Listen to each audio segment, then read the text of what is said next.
Welcome back to the Deep Dive. It's good to be back. If you've been riding with us for the last few sessions, you definitely know we haven't exactly been wading in the shallow end of the pool. Not at all. We've been in the deep end, probably without a life vest. We've spent hours, I mean literal hours, systematically dismantling the global economy.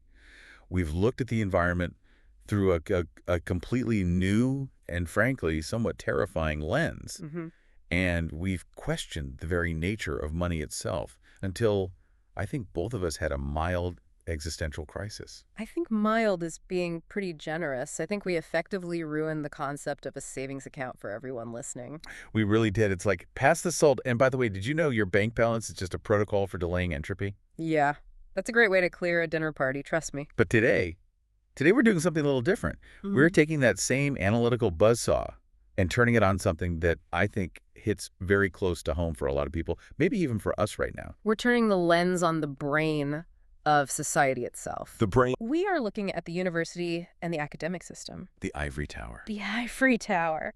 It's such a fascinating metaphor, isn't it, when you really stop and think about it? It really is. It implies something pristine, elevated, detached from the muck of the real world. Right, above it all. Exactly. I think most of us, we grow up with this very romantic idea of the university. It's this sanctuary. It's, Hogwarts with better Wi-Fi. A pretty good description, actually. It's where you go to escape the messy, dirty world of commerce and politics.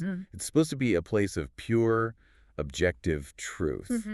You just picture people in tweed jackets having these deep thoughts in libraries that smell like old paper and mahogany. It is a beautiful simulation. I mean, it's a really comforting story we tell ourselves about where knowledge comes from. Yeah. But the sources we have in front of us today, they are going to shatter that glass, or that ivory, I suppose. So what do they say?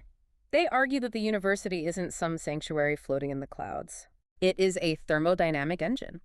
It is fighting for survival in the mud, just like every other institution. And it's not just fighting, it's glitching. Yeah. The sources argue that the academic system is currently suffering from a critical operating system error. A fatal error, even. Yeah. One that threatens the very purpose of the institution itself. Okay, so just to set the ground rules for today's deep dive, usually we mix it up. We talk economics, ecology, all that connected tissue. Right, the whole system. But per the specific instructions for this deep dive, and based on the stack of research in front of us, we're putting those broader discussions on the back burner for now. We have to.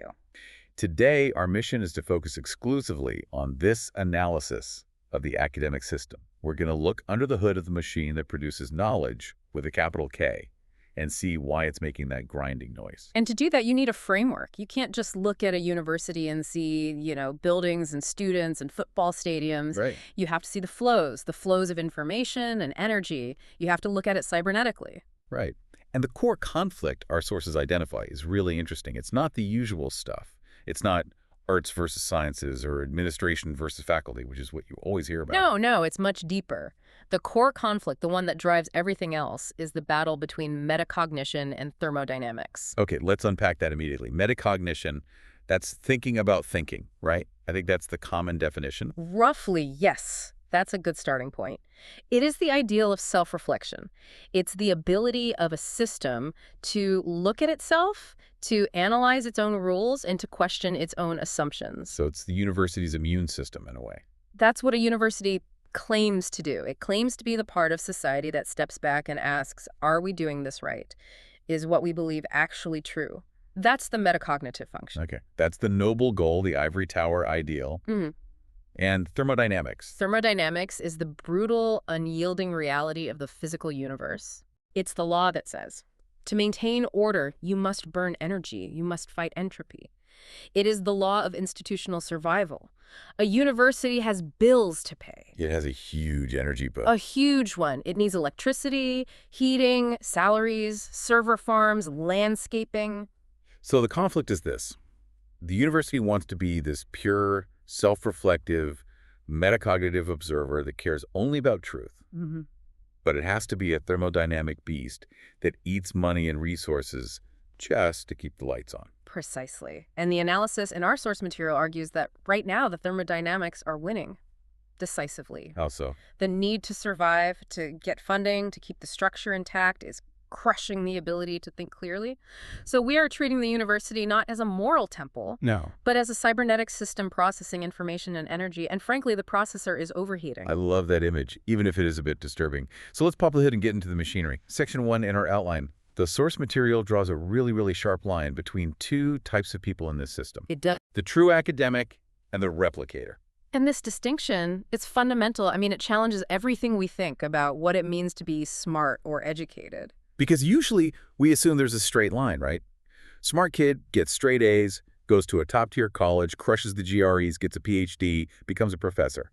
That person is, by definition, an academic. But the source says, maybe not. The source says that's a dangerous assumption. It says we have to look at what schooling actually does, not what it says it does, not the mission statement on the website. But its actual function. Its function in a cybernetic system. And its function isn't teaching kids. Well, that's the brochure, isn't it? That's the marketing.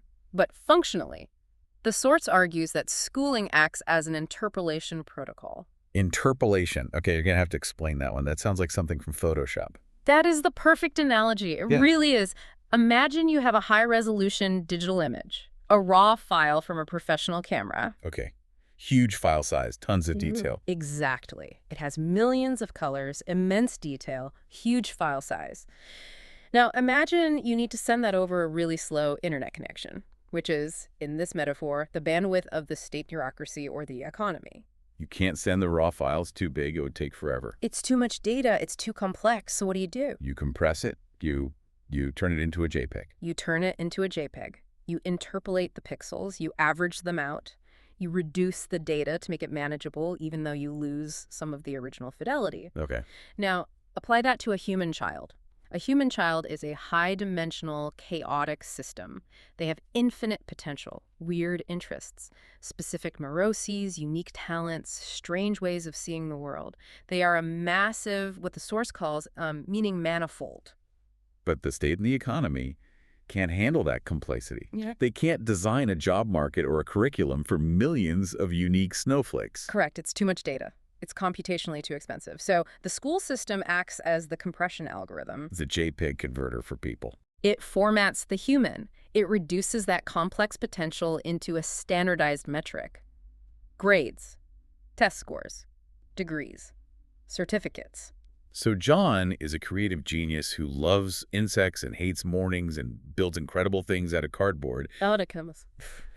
John, 3.4 GPA biology major. Wow. The system interpolates John, and the replicator is the student who is really, really good at being compressed. They're a good JPEG, a clean compression. They're a perfect JPEG. They receive a signal, the input, the curriculum, the teacher's lecture, and they reproduce it without loss on the output. The test. The test. They master the syntax. Syntax meaning the rules, the grammar, the formula, the structure of the information. Right. They know how to solve the equation. They know where to put the comma. They know the structure. But they don't necessarily understand the semantics, the actual meaning or the why behind it all. So they can get the right answer without having any real understanding. They are operating on what we might call password logic. Password logic, what's that? If I say the right word at the gate opens. If I write the right formula on the exam paper, I get the A. It doesn't matter if I understand why the formula works or where it came from or its limitations. As long as I can replicate it perfectly at the right moment. Yes, that's all that's required. It's like a cargo cult. You're going through the motions of learning, you're mimicking the outer form of knowledge, but you don't grasp the essence. You're just repeating the pattern because it gets a reward. And the system rewards this heavily. It has to, because the school system operates on chronos. Chronos, that's the Greek word for linear time, right? The ticking clock. Exactly. Chronos is the schedule. It's the syllabus. The syllabus says, by week 4, everyone must understand quadratic equations. By October 15th, we are doing the French Revolution. Which is, when you say it out loud, completely absurd. Yeah. Everyone learns at different speeds. You can't schedule understanding. You can't. Real learning, that deep insight, it happens in kairos. Kairos. That's the other Greek concept of time, the opportune moment, the right time. It's that flash of lightning moment when the penny drops, when the structure of your mind actually reconfigures and you say, oh, I get it. That aha moment. That's kairos. And you cannot schedule an aha moment for 2:00 p.m. on Tuesday. No. Ideally, education would wait for kairos. It would give the student space, different inputs until the insight lands. But the school system is an industrial assembly line. It can't wait. The conveyor belt keeps moving. So if you don't have your aha moment by Friday's test, you fail. You fail. Unless you become a replicator. Unless you just memorize the syntax to pass the test, you simulate understanding. You fake it. You fake it till you make it, and if you do that well enough, for long enough, the system calls you a good student. You get the scholarships, you get into grad school, you might even end up becoming a professor. But you are still thinking like you're a replicator. You are just a very high-functioning one. That is a chilling thought. A whole system filled with people who are just really, really good at faking it. So what is a true academic then, if it's not just a super replicator? So the source defines a true academic very, very specifically. An academic is an observer capable of making their own discipline the object of their study. Okay, what does that mean in practice? This is where metacognition comes back in its truest sense. Give me an example of the difference. Okay. A replicator economist operates inside the simulation of economics. They have their models, they tweak the variables, they publish the papers that fit the current paradigm, they follow the rules of the game perfectly. They're good at the syntax of economics. Perfect at it. A true academic economist steps outside the simulation and asks, why are these the rules? Why do we use GDP as our primary measure of well-being? Is this model actually mapping reality, or is it just a map of our own biases and historical baggage? They look at the microscope, not just through the microscope. That's the mind from the source. That's it exactly. They analyze the tool itself. They question the very instrument they're using to see the world. Which seems essential for real progress. It is. But here is the catch. The source points out a major flaw, a limitation, even for the true academic. It calls it the blind spot, or the epistemic dilemma. Blind spot, what can't they see? They can't see the ultimate nature of reality. We have this romantic idea of objective truth. Right. The view from nowhere. Right. As if a scientist can float outside the universe, detached from their body, and look down at reality with no perspective, no bias. The God's eye view. But cybernetic says, no, that's impossible. You are a system. You are an observer, and every observation is made from a position. You run on a substrate, your brain, your specific biology. Right. You get hungry, you get tired, you have hormones. Your brain has its own built-in glitches. And you are trapped in what the source calls cultural sedimentation, your language, your history, your culture. You can't think thoughts that your language doesn't have words or concepts for. So even the smartest, most self-aware person can't escape their own programming entirely. Exactly. And this is a key takeaway.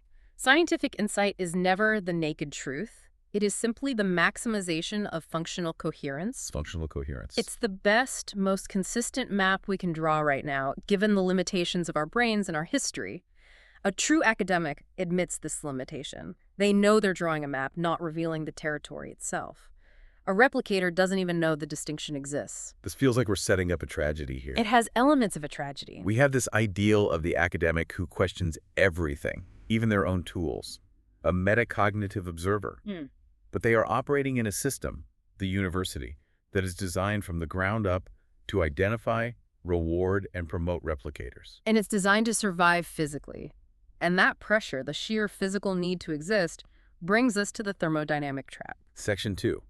Publish or perish. I mean, we've all heard that phrase. It's a cliche. It is. But the source treats it literally as a physics problem. It is a physics problem. We need to strip away the magic and the romance of science and just look at the work. Science is physical work. It's not just sitting and thinking. Right. It is work done against entropy. Entropy being disorder, chaos, ignorance, the tendency for everything to fall apart. Right. Ignorance is the natural state of the universe. It's easy.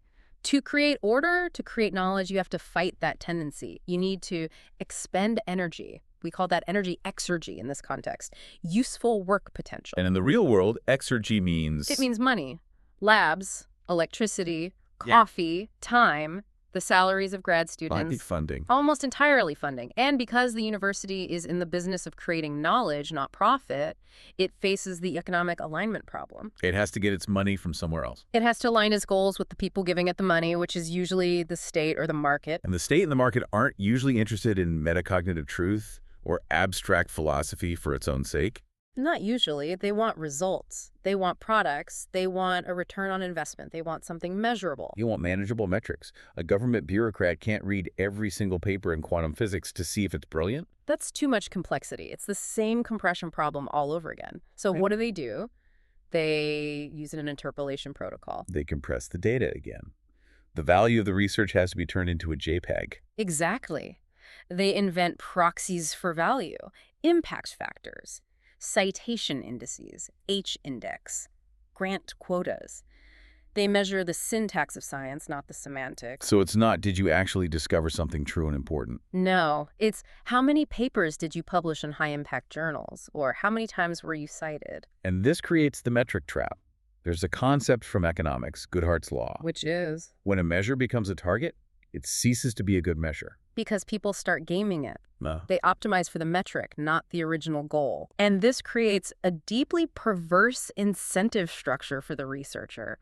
The goal of the research itself shifts. It's no longer about understanding, about sharing an insight because you found something amazing about the world. It becomes about what? It becomes about signaling. Signaling, like a peacock tail. You're just flashing bright colors to prove you're fit and worthy of resources. That's a perfect analogy. The publication is no longer a vehicle for truth. It becomes a signal to the administration, to the funding bodies that says, look, I am productive, give me more resources, keep my lab open. And this creates what the source calls social noise. A tremendous amount of it. Social noise. That sounds annoying, but the source implies it's much worse than that. It's destructive. To ensure autopoiesis, that's the systems theory term for self-preservation, for the system keeping itself alive, researchers are forced to produce constant output, a steady stream of signals. So they can't afford to spend 5 years thinking deeply about one hard problem. No, you'd be seen as unproductive, you'd lose your funding. So what do? They salami slice their research. Salami slice. Instead of writing one comprehensive, groundbreaking paper every 5 years, they chop it up into 10 tiny incremental papers and publish them every 6 months.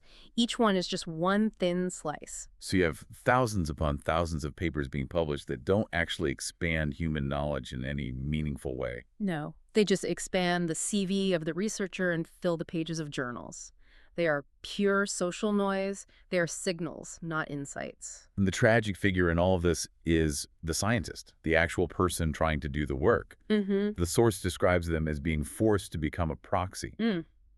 This is a really important and subtle psychological point. A proxy? What does that mean? Think about the psychology of this. The scientist is structurally forced to act as a proxy. They perform an action, let's say, tweaking their research to fit a popular funding trend, like adding AI or sustainability to the title, even if it's a stretch. Sure, happens all the time. But they have to simulate that it's an external necessity. They have to tell themselves and everyone else, I'm doing this because purely scientific logic demands it. This is the most important direction for my research. But deep down, they know. Deep down, they know. I'm doing this because if I don't, I won't get the grant and I'll lose my lab and I won't be able to pay my mortgage. So there's a disconnect between their real motive and their stated motive. Precisely. And this erodes their integrity. The source uses a term that translates best as intellectual sincerity or maybe integrity of motive. Sincerity, meaning you mean what you say and you say what you mean. It means the code of the motive, the why I'm doing this, which is I need money, matches the code of the signal, which is the paper that says this is important science. And in the current system, these two decouple. They're forced to decouple. You have to lie or at least strategically misrepresent your motives in order to survive. And when you do that long enough, you become a cynic. Or worse, you start believing your own lie. The proxy becomes the person. That is dark. It's like the system itself forces you to be dishonest just to stay in the game and do the work you love. It's the thermodynamic pressure. If you don't send the right signals, you don't get energy. If you don't get energy, your lab, your career dies. This leads us directly, I think, to the next section. Because if you are fighting for survival, if your entire career depends on being right and productive, what happens when you find out you're wrong? This is where we talk about the death of falsification. Karl Popper. It's the cornerstone of the scientific method, what we're all taught in school. Science advances by proving ourselves wrong. That is the ideal. Yeah. And it's a beautiful ideal. Cybernetically, this is called a semantic cascade. Okay. An error is detected in the model. The system realizes map does not match territory. So what does a healthy system do? It destroys the faulty model before the model leads to a catastrophic failure in the real world. Our hypotheses die in our stead. That's the famous quote, right? Better the idea dies than the person holding it. Exactly. But think about what that requires from the person. It requires extreme epistemic vulnerability. Epistemic vulnerability, the willingness to be wrong. The willingness to stand up and say, I was wrong. My life's work, this thing I built my reputation on, was based on a flaw. I can see where this is going. In the current system, where you are a proxy fighting for grants, Yeah. that sounds like career suicide. It is career suicide, and that is why the sources argue that we see the pathology of hysteresis. Hysteresis. That's a physics term again. It usually refers to magnetic inertia, right? Like a system wants to keep doing what it was already doing, even when the force changes. Yes. It's system inertia. It's path dependence. Imagine a senior professor, a department head. They have spent 20, maybe 30 years building a specific theoretical model. Okay. They have tenure based on it. They have millions of dollars in grants based on it. The PhD students are all writing theses based on it. The whole department's reputation might be tied to it. Their mortgage is paid by it. Their social status at the faculty club relies on it. Their identity is tied up in being the person who created this model. Right. Then one day, a young grad student comes in with some new data, an anomaly. And it's not a small one. It's something that fundamentally shows the model is wrong. Okay. In an ideal world, the professor would trigger a semantic cascade. They would say, stop everything. This is incredible. We were wrong. Let's build a better model. This is what science is all about. But in the thermodynamic reality, The cost of that error is too high to bear. It means socioeconomic destruction. It means admitting to the funding agencies that the last $10 million were spent on a dead end. It means career humiliation. so the system can't handle the truth. The system refuses the update. It goes into hysteresis. It resists the change. So what do? Do they suppress the anomaly or bury the data? Sometimes. Or, more subtly, they repress it. They invent ad hoc hypotheses, little patches and tweaks to explain away the error without breaking the core of the model. Oh, that data point must be an outlier. The equipment must have been faulty. Anything to avoid confronting the fundamental error. They defend the paradigm not out of a sincere desire for truth, but as an act of institutional self-defense. The system cares more about its own structure than the reality it's supposed to be mapping. That is the definition of a corrupted cybernetic system. It begins to defend the map against the territory. This explains so much. It explains why bad theories can linger for decades, even when there's mounting evidence against them. It explains why paradigm shifts, when they finally happen, are so violent and disruptive, because the old guard literally have to retire or die out. They can't afford to change their minds. Max Planck, the physicist, said that science advances one funeral at a time. Wow. He wasn't joking. He was describing the thermodynamic cost of changing a mind that is paid and structured not to change. And it gets worse, I imagine, when you look at how these experts in their little defended paradigms talk to each other. Or rather, how they don't talk to each other. Right. This is the Tower of Babel. Section 4. We live in an age of hyper-specialization. Everyone is an expert in an increasingly narrow field. The source uses a very specific term for this. The best translation is something like professional tunnel vision or specialized blindness. Professional idiocy is another translation that captures the bite of it. A person who is a genius in one tiny domain is a complete fool about everything else. Let's stick with professional blindness for now to be polite, but what does it mean in the academic context? It refers to someone who is a genius in their tiny slice of the simulation, but an absolute idiot regarding how it connects to the whole system. The disciplines have become isolated statement spaces. They're like different video games with different rule sets that can't interact. And the classic example you mentioned earlier. The economist ignoring physics. It's the perfect example from the text. An economist will simulate these complex models of infinite economic growth. Why? Because inside the statement space of economics, that works. The math balances out. Right. But a physicist looks at that and says, wait a minute, infinite growth on a finite substrate, that violates the second law of thermodynamics. You can't have that. It's physically impossible. And the economist says. Thermodynamics isn't my department. That's what we call an externality. It's outside the model. So they're literally speaking different languages. They don't share the same fundamental axioms about how the world works. Precisely. But it's deeper than just jargon. The source says they have lost the capacity for metacausality. Metacausality. That's a big word. Break it down for us. Okay, so causality is simple. A causes B. Metacausality is the ability to reconstruct the axioms, the fundamental beliefs, of another observer within your own model. It's the ability to see the world from their point of view. Not just emotionally, but structurally. It's the ability for the economist to step into the physicist's shoes and understand why the second law is a non-negotiable constraint for them. It's the ability to think with someone else's thinking tools. It sounds like empathy for systems. That's a great way to put it, yes. And that ability, the source argues, has atrophied. It's nearly gone. So what do we have instead? We have high-frequency communication, but almost zero understanding. Communication versus understanding. What's the difference here in this context? Communication is syntactic. It's data transfer. I send you a file, you receive the file, the bits move from one place to another. Emails, papers, conferences, Zoom calls, that's all communication. And understanding.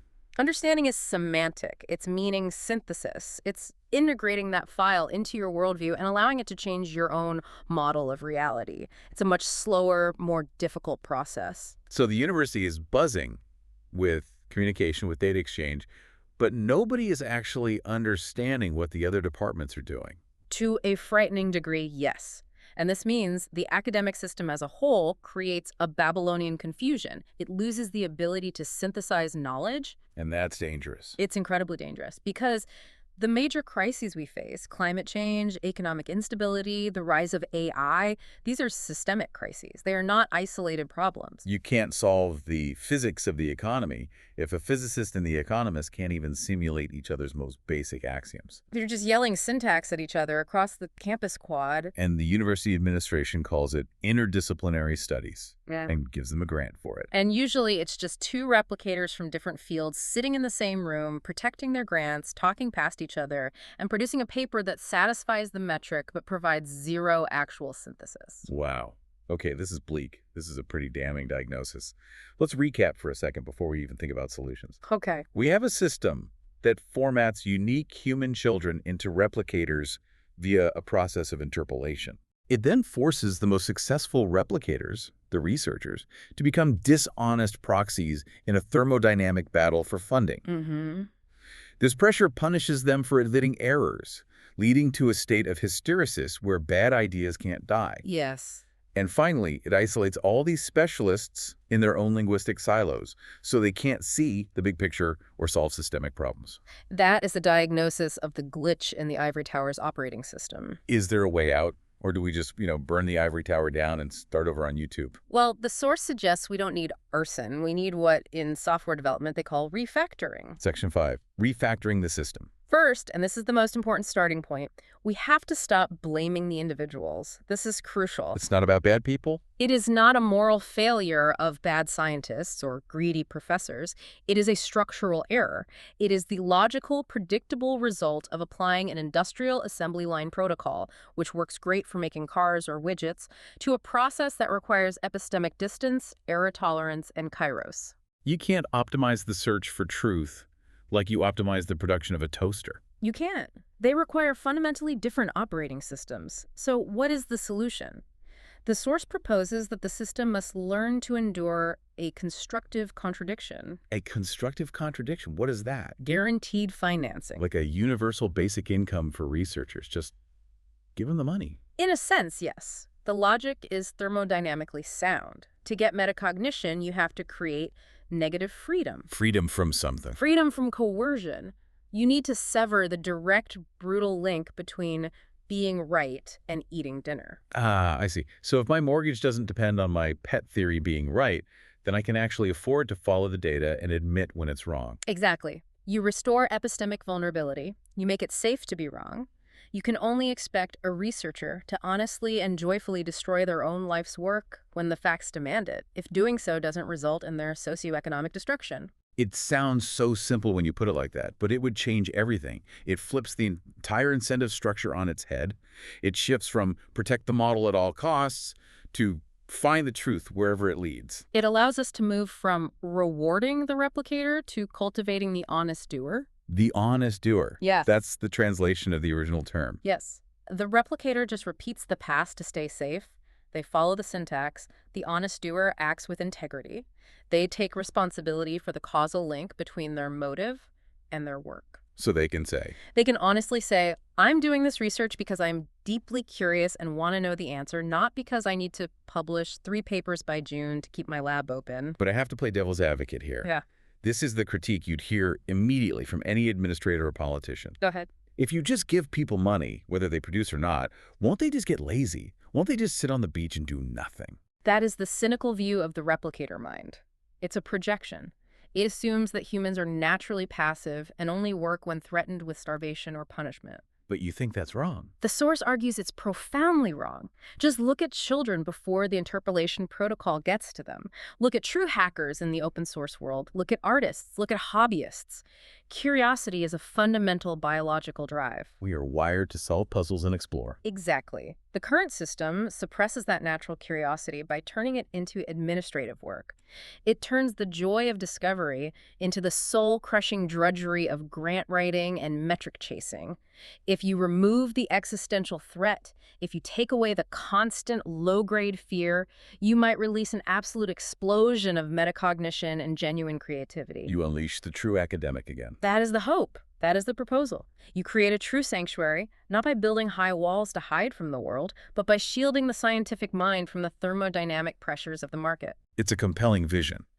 It's moving from a system of fear, which creates hysteresis, to a system of trust, which allows for vulnerability. And frankly, as the source concludes, it might be our only viable option going forward. Why do you say that? Why so urgent? Because of what we've been alluding to, the glitch in the academic OS isn't just annoying anymore. The whole system is rapidly becoming obsolete. And this brings us to the final thought, the outro. Think about AI. Think about the large language models that have exploded onto the scene. What are they, fundamentally? They are the ultimate replicators. They are perfect syntax machines. They have been trained on nearly the entire corpus of human text. They can process inputs and produce plausible outputs. They can write papers. They can pass exams.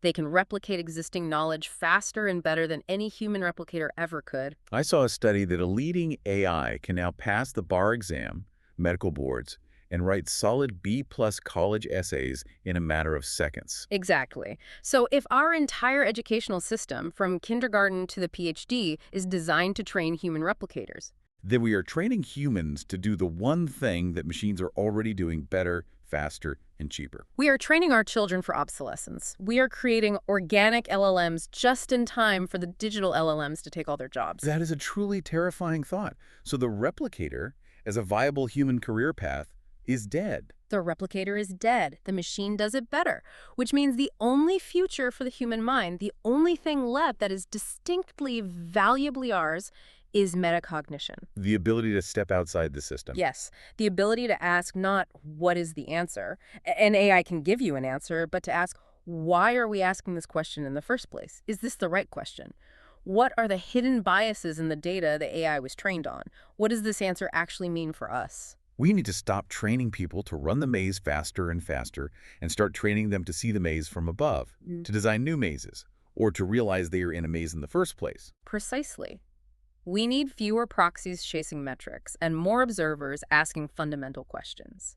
We need to value semantic understanding, that deep aha moment of kairos over the endless noisy churn of syntactic repetition. So to you, the listener, take a look at your own metrics for success, whether you're in a university, a corporation, or just living your life.